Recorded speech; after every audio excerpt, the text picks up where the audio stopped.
Welcome to the Bodybuilding Banter podcast, your number one source of all things bodybuilding. Be sure to like and subscribe to stay up to date on future episodes. Now, here's your host, Leroy Rollins.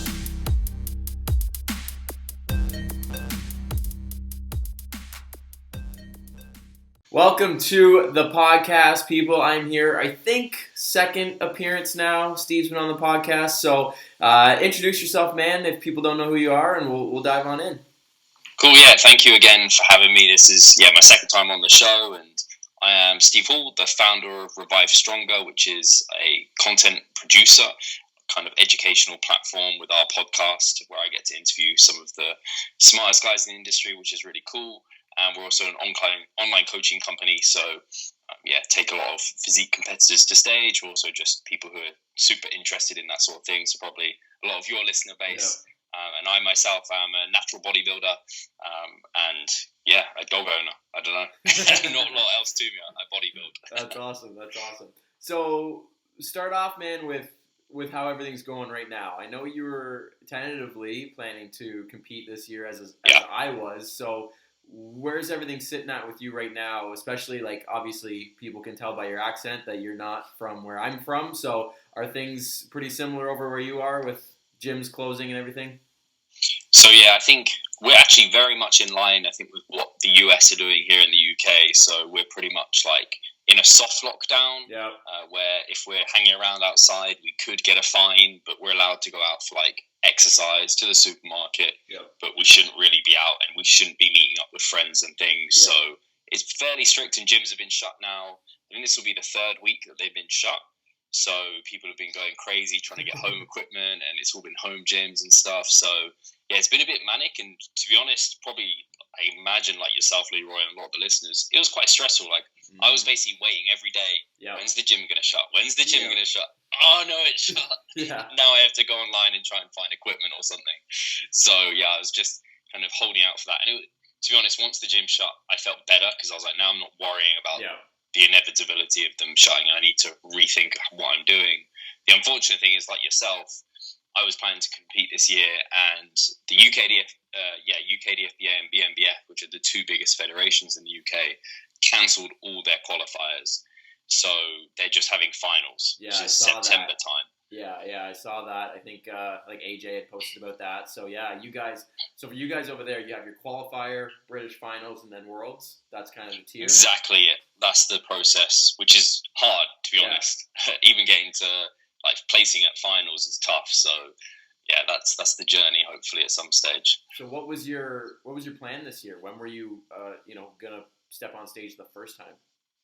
So the cool thing is, this actually hit me at a good point. I wasn't in the midst of a diet. It was actually a period of time where I'd stopped dieted, actually entered a mild surplus / just building my calories back up. I'd taken off a chunk of body fat. I'd lost over 10% of my body weight, took off 20 pounds. Perfect. I was actually leaner than I expected to be at that stage. Well, I remember seeing a lot of people asking you, and you're not prepping, that's not it. prepping. I was like, if you think it lacks, it was kind of like the prep before the prep. And it's just my preferred approach, because what it allowed me to do is I basically got to diet down to a point where the diet could start biting and I could start feeling really shit, but I just was before that point. So it was kind of lean enough to look kind of beach lean, and I had some striations, but I don't think competitive by any means at that point. I'd look on stage under harsh lighting, you needed to diet for another 20 weeks or something, or 10 weeks at least. But what it's allowed me to do is, I stopped, and my maintenance was around 3,000 calories, and every week I've just been able to build 100 calories in. So I'm now at 3,600, and I'm at the same body weight as I was when I stopped the diet, which is really cool. And then I was going to take another month at true low volume phase, really, really low, maintenance, to allow me to be fully recovered from all the dieting I'd done, and dig for shows.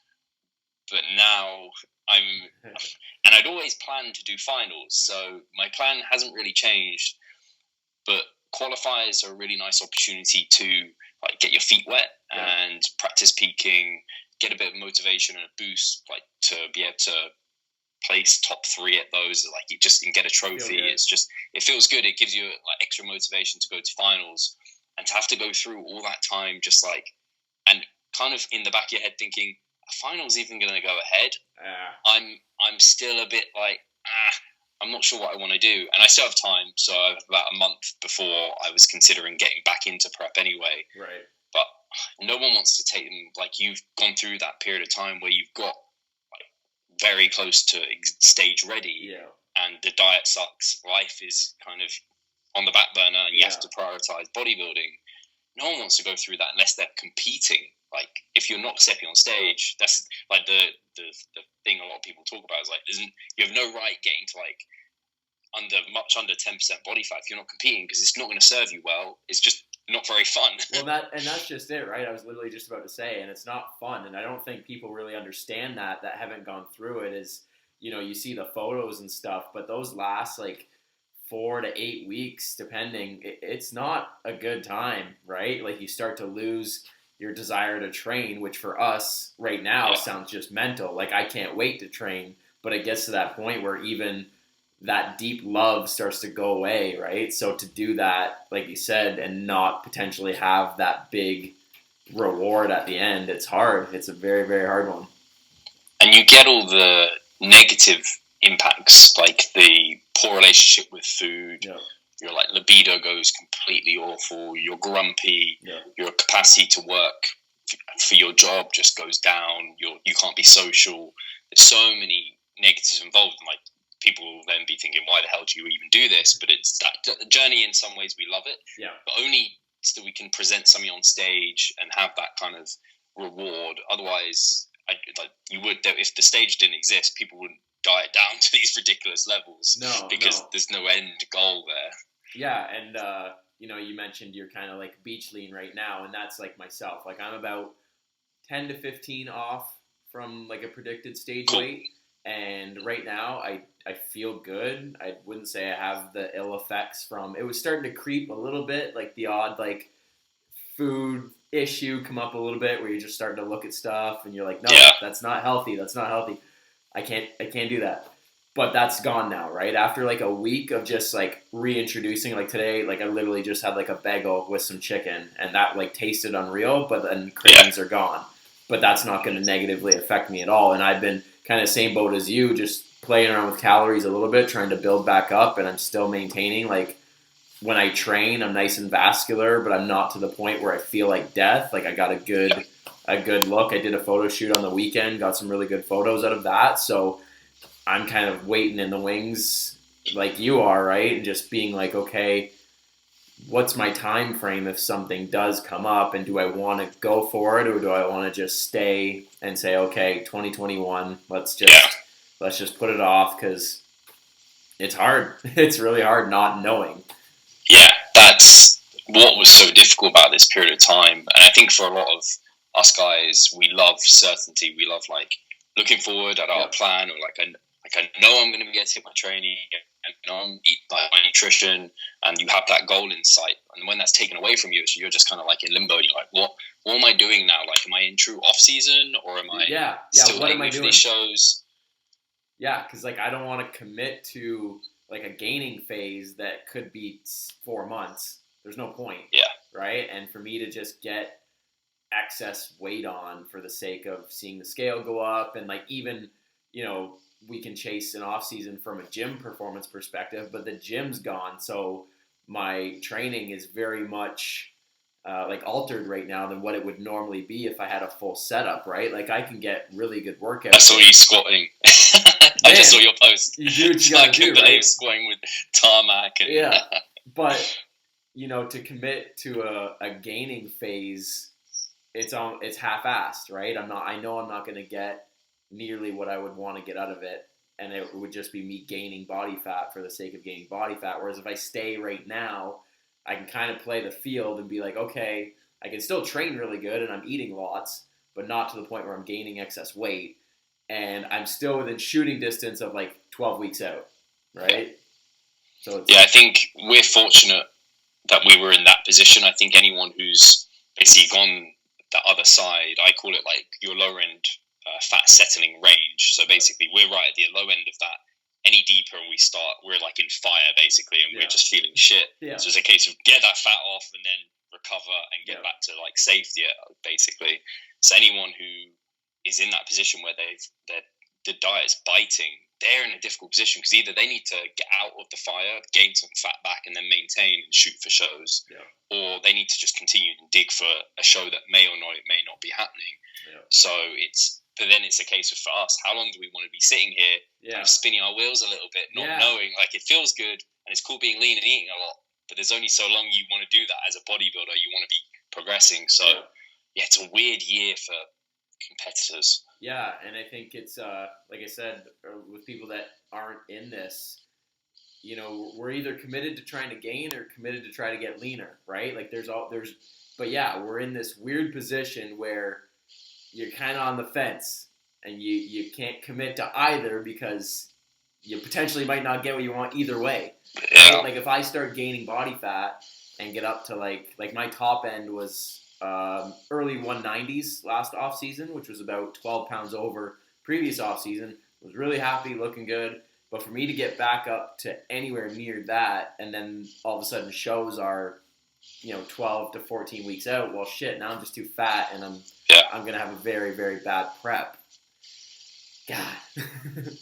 I'm basically in a position where I'm like, if I'm competing this season, I probably want to do like a very slow gaining phase now, and then like lower volume maintain. So I buy myself like I'll be almost 10 weeks, and then start dieting for finals.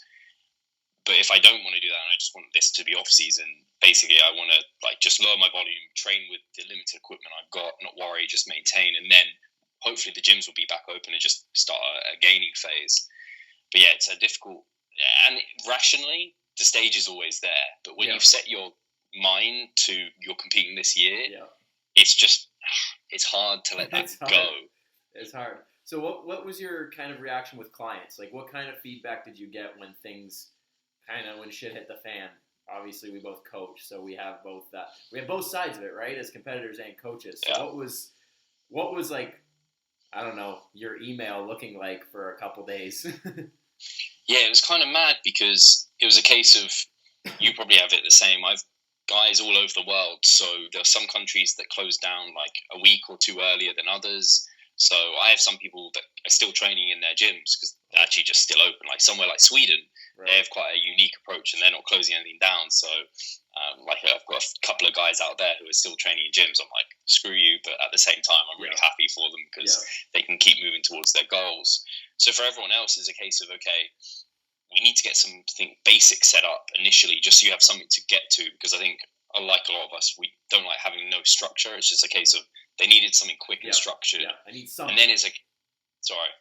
Yeah, they just needed something to follow, some kind of structure. And then it was a case of, okay, actually, what equipment have you got available? Because some people were digging out stuff that they didn't even know they had, like in their garage, or their dad had something from years ago they used to use.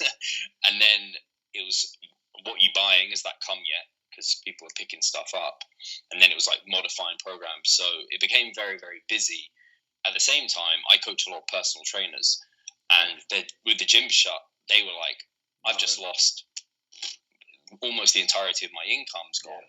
And so I'm unfortunately had like a handful of clients just basically be like, see if I can't afford coaching anymore, which is horrible as a coach, because you're like, I want to help you so much, but like at the same time, this is my living. And I can't do it for free because actually, so I had a bunch of people unfortunately like drop off kind of slowly. It kind of happened like because some places were kind of dropping off. People weren't sure how long this was going to last.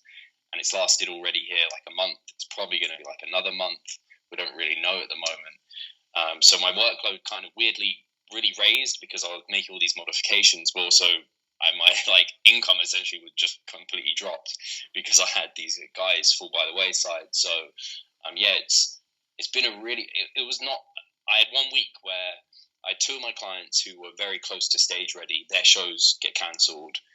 all of the qualifiers for mine got cancelled, and all the gyms shut, and I had like a handful of clients drop off, and I was just like, "Ooh, this is not nice. This is terrible." Yeah, I mean, very similar. I can echo almost everything you said. Right, like I work full time as well. Like I run a supplement shop, so I was a manager there. That's my 40-hour work week, and then I coach on the side, even though I make more coaching, which is ironic. Oh, wow. Ironic, but. So I was still working there, so I was like, okay, I know, same as you, right? Clients are probably gonna go if, you know, their work hours get cut, or, you know, unfortunately, people just lost motivation, right? And then, like, once that goes, you know, I can tell them till I'm blue in the face, well, how bad do you want it? How bad? But if that's gone, I can't fix that. And then my work ended up having to shut down. And then a couple clients start to go, and same as you, it's just like, shit, this is shitty. Yeah, it's scary. I only lived like the subprime like loans and all of that recent recession that we had with all the housing market. I studied that at university. I didn't really live it. I was alive and but I lived at home, and then I ended up studying at university. Whereas this is like, I pay rent, I have a business, I have like people who I have to care for and like look after. Yeah. I have a dog, and like I rent in London. It's like, wow, like the economic impact of this whole virus, let alone the health and everything else, and like even the social impact it's having it's madness actually. Yeah, it's crazy. It's crazy. Okay, let's get into some little Q&A now. So one of the more interesting ones that I got was your take on someone's height and how much muscle they can build. I thought that was a pretty interesting question because I don't think it's talked about a lot. Do you know any kind of literature in that if you're 5 foot X or 6 foot X, you could potentially build X? It's a very interesting question. And I've definitely, and probably same, a lot of people can think of like guys who are very tall with tons of muscle, but I can equally think of guys who are really tall and skinny as anything. Yeah. So I think we can say the same for shorter guys as well. Like there's some short guys who are skinny, there's some short guys who are absolutely like just jacked. Yeah. I think I'm not aware of any literature, but for me it kind of makes sense. And I think the only person I've ever heard really talk about this is Menno Henselmans, where he's talked about people's like wrist girth, ankle girth, like their frame basically, and talking about it as like it's like a structure on a house. Like how big is that like structure that you can then build on top of? So generally like thicker wrists, bigger ankles. I guess maybe taller height, you can pack more muscle onto it versus someone who's smaller and with smaller wrists and ankles. But what I would say is there's also the perception of how that looks. So someone who has like big, thick ankles, big, thick waist, very tall, they might have a lot of muscle, but it might not look like it. Whereas someone small, like dinky little wrists, small waist, they could look insane. It's the same for like insertions of muscle groups. Like some guys are just blessed with like the best insertions. You're like, how are you that light, but you look unreal? So I think it probably does impact it a bit, but there's so much that plays a role into how a physique looks in total. Yeah, just speaking on bodybuilding itself, it's an illusion, right? I mean, I'm 150 pounds on stage, but in good lighting at the gym with a pump, I can look like 205, right? Yeah. So it's very much like you can't see someone's physique in a photo and just assume that they're this size because it just doesn't play like that, right? And you see that on stage where lighter guys are beating bigger guys because, like you said, their insertions might be just unreal and their bone structure might be perfect. That's just the hand they were given, right? You can't fix or change that. It's so true. I think people can probably relate to it where they've maybe met someone who they've seen on Instagram, and on Instagram they look jacked, and you see them in person, you're like, oh, you're that tall and you're that, like, oh, okay. So, but equally, there's guys who are like really tall, probably look not that jacked on Instagram or something, and you meet them in person, you're like, oh my gosh, I didn't know you were that big. It's just like, like you said, it's smoke and mirrors, and everyone can look jacked, like in a photo. Yeah. And it's when you step on stage, that's when it really counts. And like you said, you get giant killers, these little guys who just are actually like just perfectly built. Yeah. Sweet. This was a good one for you specifically. What do you feel was the biggest driver of success for Revive Stronger? It's a good question. Yeah. I want to put it down to like just consistently showing up. Yep. But I don't think it's just that. I think it's also making sure to stay current and keep evolving and being better. So yeah, kind of in a weird way, what makes a good bodybuilder makes a good business in that you consistently show up and kind of try and improve yourself day in, day out. And I think that's what we try and do with Revive Stronger, whether it's like the podcast. I think I get slowly better as an interviewer, but we also get better like ability with audio, better visuals, take more care of that sort of thing. Same with like coaching, just trying to be more educated, more experienced. You just get better results, and I think that just grows everything. So I think those, and then I would say at a fundamental level, just being very grounded and honest for the most part, and open-minded. That's what I hope Revive Stronger from the outside looks like. We are that sort of business where, yeah, we just aren't like judgmental, very open-minded, and very willing to like talk to anyone and learn anything. No, that's awesome. And I think you put that vibe out there for sure, of just a business of people that want to help, people that want to continue to learn and just develop not only yourself, but your business with your clients and everything like that. I think that's exactly what you guys represent. So sweet. Appreciate that. Cool. This one was from a buddy of mine. Whose dog is enjoying you guys being home more? Mine or yours?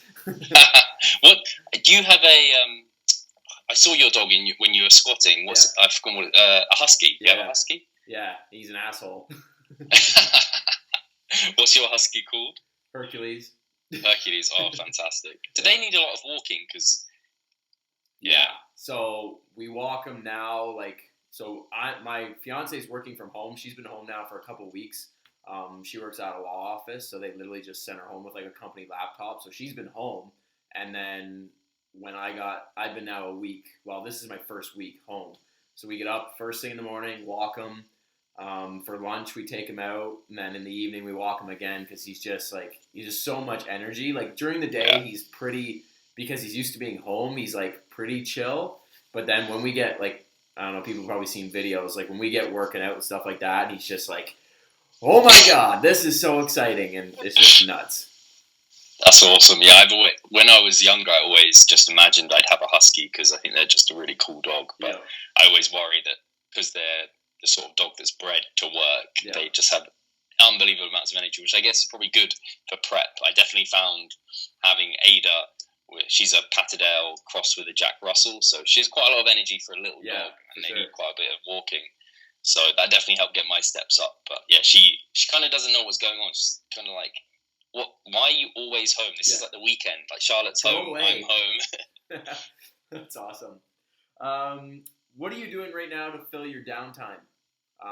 What kind of hobbies have you picked up, or have you gotten back into? What's some relaxation for Steve look like? So it's interesting. For me, not much has changed apart from I don't have my walk to the gym. I just have my I've managed to get a squat rack, and I got a barbell, some plates. My adjustable dumbbells eventually came. So my actual routine is identical apart from not going back and forth to the gym. Right. So for me, I haven't had any extra time.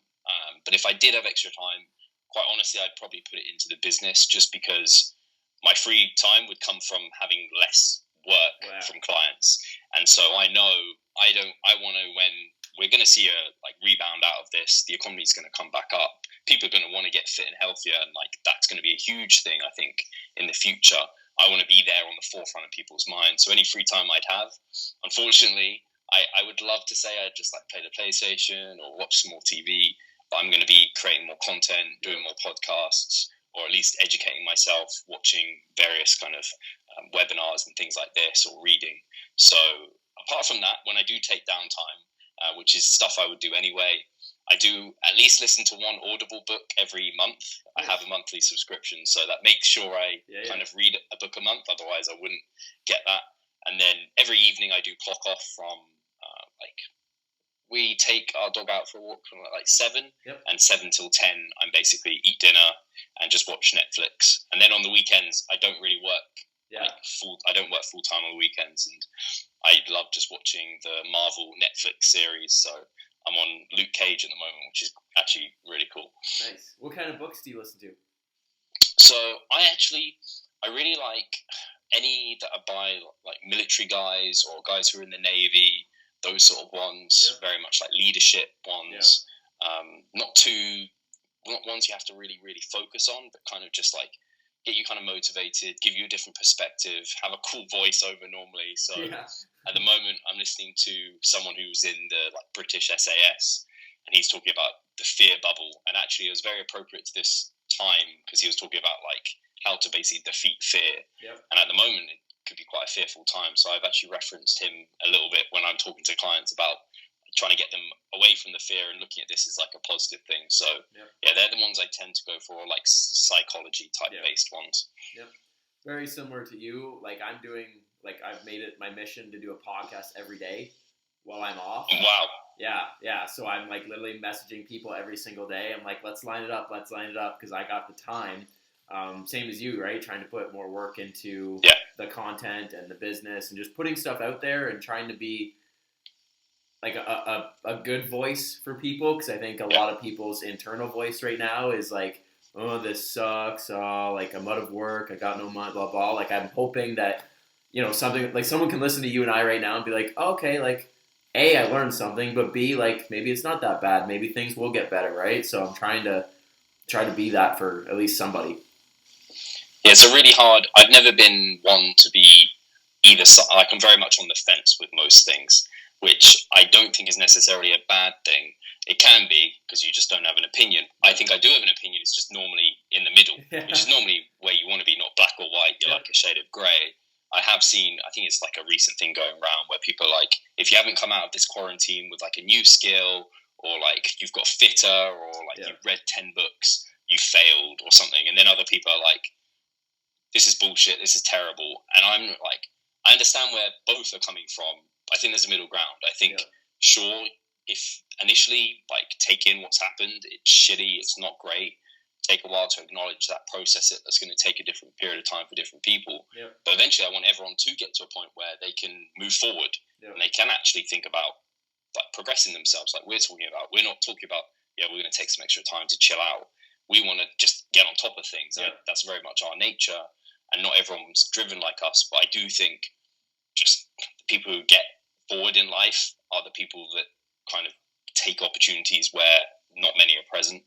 That's kind of my perspective, at least. Yeah, for sure. Awesome. Next one, you kind of touched on this, but your daily schedule is pretty much consistent to what you normally do.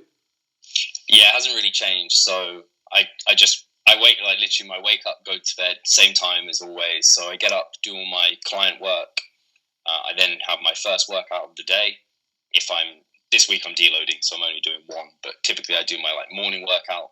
Then again, do more client work, emails, social media content, or a podcast, my PM session, and then again, I basically work email, social media, that sort of thing, up until dinner, evening walk, and chill out in the evening. So my day is really boring, but the structure is like you find something, it works for you, and you run with it. One thing I do like right now is being able to cook all my meals fresh. That's kind of nice. Oh, yeah. I'm used to the Tupperware life, right? So, like yesterday, I was like, I want a steak. So I like cooked a steak for lunch, and it was great. My meals that I eat in the day are basically, they are all the same, like every single day. My evening dinner changes every single day most times. But I don't take time cooking. But I do cook everything from scratch, but it's like oats, a protein shake, some egg whites, an apple, convenience. Yeah, like I'm home and I'm like, well, meal one, same thing, just fresh. Meal two, exactly. Just fresh. Sweet. I'd be the same. What are you currently seeing in the industry within this whole pandemic? Good, bad, ugly? What are you observing right now with people in our bubble? So I think to start off with the good, I am seeing an overwhelming amount of just people trying to help one another. I bring up someone like Joe Wicks, he's huge in the UK, and he got like bad mouth for a long time because he doesn't put out the best nutritional information, I'll put it that way. But he's incredibly enthusiastic, and he is something that people need right now. And he's doing like live PE sessions for people across the world. Cool. And he's like, that's just gone amazingly for him. And that's awesome. That's keeping people active, probably helping their mental health as well. So that's really cool to see. And then, I mean, influencers are always going to be there. They're putting out their information. I would say it's good in that it's like trying to be positive, it's trying to keep people working out from home. But a lot of this kind of information is unfortunately not the best in terms of like pots and pans and like using this sort of stuff for like weight training. That and I was like, oh my God. So that's really not great.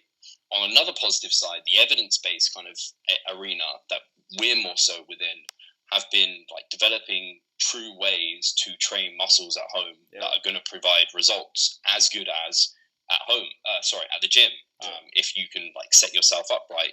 I've been surprised by what I've been able to just do at home and like get incredible workouts in, and it's really reinforced all the principles we know about like muscle growth and how they don't change. It's just the method that changed.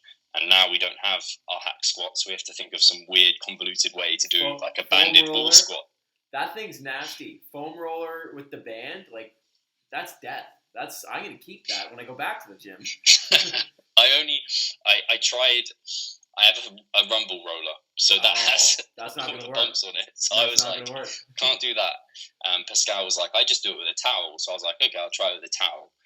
It's horrendous because you're pushing against the wall, so that resistance of the towel on the wall is just, it's killer. So yeah, that's been really cool to see just like the evidence-based community all come together and be like, yo, we can get a push, pull, like a squat, a lunge or a squat pattern, hip hinges, like all of that. So it's kind of nice coming back to the roots, and I think it's making a lot of bodybuilders think a bit more about their training. And I think in some ways we get some benefits of less loading on tissues in terms of like just axial loading and things, and then also get people to get reacquainted with like the mind muscle connection and technique, like because some things you have to set up in a bit of a weird way, and it's not like you can just sit in a leg extension and be like, yep, this is quads. You have to somehow set up a band to then wrap it around your leg and like actually make sure the quad is firing. And so I think there's going to be it's a good little kind of refresher in that regard.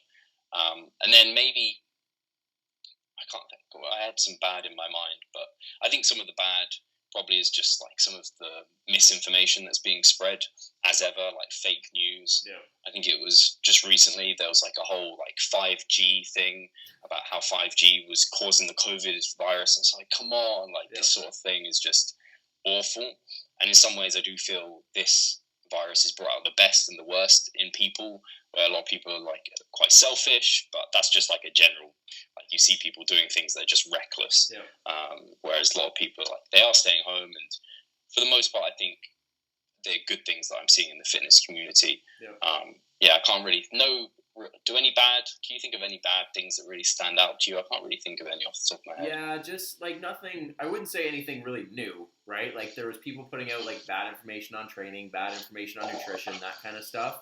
None of that's new. I think people are delivering it maybe a little bit differently. Like, you know, we're seeing people do these like dinky little home workouts and like trying to promote them. And when you look at it, if you don't know any better, you're like, oh, that looks great. But if you look at it from like a effectiveness perspective, it's like no, there's other things we could do to make that better, right? So I think there's just stupid little things you're gonna see, but you're gonna see that regardless. Yeah, I think as you were talking, I just thought one bad thing I think I might say is negative is kind of maybe some people are trying to use people's insecurities to their own benefit in terms of selling product or certain diets in terms of immune boosting effects. I saw some companies promoting supplements to help prevent COVID-19 and companies I would regard as kind of like, I would say they're reputable, and I just, as soon as I saw that, I was like, that's not the way to go. No. So that, unfortunately, supplementation can help, but I would never say, like, you can't say this supplement is going to help prevent COVID-19, and that was scary to see. Yeah, I've seen stuff with, like, nutrition, too, right? Not just supplements being like, oh, eat these 6 foods to help boost your immune system and prevent it. It's like, you can't say that. You can't just say, this will prevent it. No, you can't. You can say, like, these may help prevent or boost your immune system from, like, a health perspective, and that could help you, but did black and white say that eating A, B, and C is going to prevent the virus? Like, no, you can't say that. No, absolutely. Oh, well. Last question, man. Must-haves for the home gym. If you're limited space, limited budget, kind of give a general recommendation of maybe, some basic stuff people should pick up if they're serious about it, right? Like if they're like, okay, I still want to get effective workouts in, what should I get? So on a hack squat, a Smith machine, a hammer strength press. You know that forearm wrist curl. You need that. I've done. I don't know. I guess I've done a little bit of research into this because I've been thinking about it even for myself, and I immediately bought adjustable dumbbells as like my first purchase because I just think with some adjustable dumbbells that go from like 2 kilos, which is just like the dumbbell itself, up to like 30 or mid-20s and I'm talking men, like women wouldn't even probably need up to that amount. That would do a lot for them. But for guys, we can be using those single leg movements and upper body movements for everything, probably within up to 30 reps, between 5 and 30 reps, which is like where we're trying to train anyway, close to failure. And you just have to kind of be using exercise variants that you have available to you. So I would say adjustable dumbbells like my number one. The unfortunate thing is some of them are incredibly expensive, but the spin lock ones, they're not too bad. I think they're worthwhile the investment, especially for people that are going as far as like listening to a podcast about it. I would then say like even just body weight stuff, you can just do so much. And I think a lot of people underestimate that. So just even like deficit push-ups with a pause at the bottom, like they're hard. You get such a deep stretch on your chest. Or doing like Bulgarian split squats, just body weight, or even just wearing a backpack and putting like cans and bottles in there, or doing Nordic curls. They're horrendous, and you like don't need any weight. No. You probably need assistance from Nordic curls. So there's a lot you can do with just body weight and then some basic dumbbells. Past that, I think I would generally recommend people just skip past bands. If like I don't think bands are amazing, just because oftentimes they can be really tricky to use. Because in terms of like wrapping a band around you to try and keep it for a leg movement, it can like slip off or whatever it might be. Oftentimes the resistance profile is a bit opposite to what you want. So if you're doing like a banded good morning, you're getting no kind of weighted stretch. You're getting all the tension up at the top, which is unfortunate. I think bands can be cool, and the good thing is a lot of people have those already because they might be using them in like a reverse banded hack squat. They might have some heavy bands for that, which I had. Or like if they're a bodybuilder, they probably had some pump up bands. So I think they can be helpful because you can almost emulate any like cable thing with a band. Just you have to be using, I think, combination of the bands with the dumbbells. They can be really cool because dumbbells often get you in the weighted stretch position, or like body weight stuff is like that. And then the band is like the shortened position is where most tension is. So you're getting kind of a good combination of kind of where you're challenging the muscle at its length. So I think that can be quite cool, like a combination of dumbbells and bands. And then like barbell, squat rack, that probably starts coming in. And then maybe I've been looking at, a pull-up bar, with the dumbbells. I think a pull-up bar can be great because vertical pulling can be really difficult otherwise. And then even whilst, again, banded, like band assisted pull-ups, it's also helping you not necessarily at the point where you need most help, but even if you do those, they feel great. Like in my head, I was like, they're not gonna be as good as doing it at the gym with the machine, but they felt great. Like I think on paper, bands oftentimes don't look the best, but when you do it in practice, like banded motor rows, for example, I was doing those where it's like a vertical pull. They felt great. So I think you just oftentimes have to take them a bit closer to failure than you otherwise would because it's hard to judge RAR if you are trying to use that method with those. But then the barbell squat rack, and then you're probably looking at something like a cable pull down. There's some like people, I've seen some like interesting cable pull down machines or like jigs that people do at home. And I'm like, do I want to invest? Like, I don't know. That's a lot more. I'm lucky that I even got away with adding all this into our spare room, let alone trying to get like a pulley system going. We have like a 2-bedroom apartment, good setup, and like this treadmill behind me. So this is like our little, what was my office is now a gym. So I've got like a bench with the leg extension, leg curl on the end. Nice. Which is handy. And I did rows on the leg extension. So I was seated on the bench and just grabbed the end of it, and lower lats are screaming for like 3 days. It was awesome. And then like that squat setup I have in the back of my truck, I literally just take out when I need it. And for squats and deads, I can get it done. And then I have the odd, like, I have a pair of, what do I got, 40s sitting there on the floor, a pair of 20s. So, like, you can make it work, right? And just, I think that's where people need to get creative. Like, for me, for push day, it starts with 200 push-ups. Just nice and controlled, couple sets of, like, 30 or 40. And then by the time I get to, like, my dumbbell or my barbell, because my weight's limited, it feels heavy because my chest is already so fatigued, and then you're getting that stimulus, right? So it's just being a little more adventurous with how you structure your training a little bit too can be helpful. Yeah, things like pre-fatiguing is awesome, slow eccentrics, pauses, and then like BFR is nasty as hell.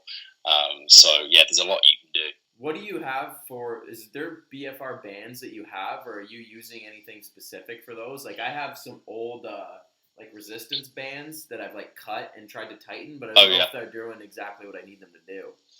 So I bought knee wraps specifically for occlusion purposes because there weren't any occlusion products available, whereas now there's quite a lot. So I have, I just use knee wraps, for like extremity, like for my legs. And I have used, and I've had medical tourniquets, so they're like what you use to take blood, and I have those for my arms.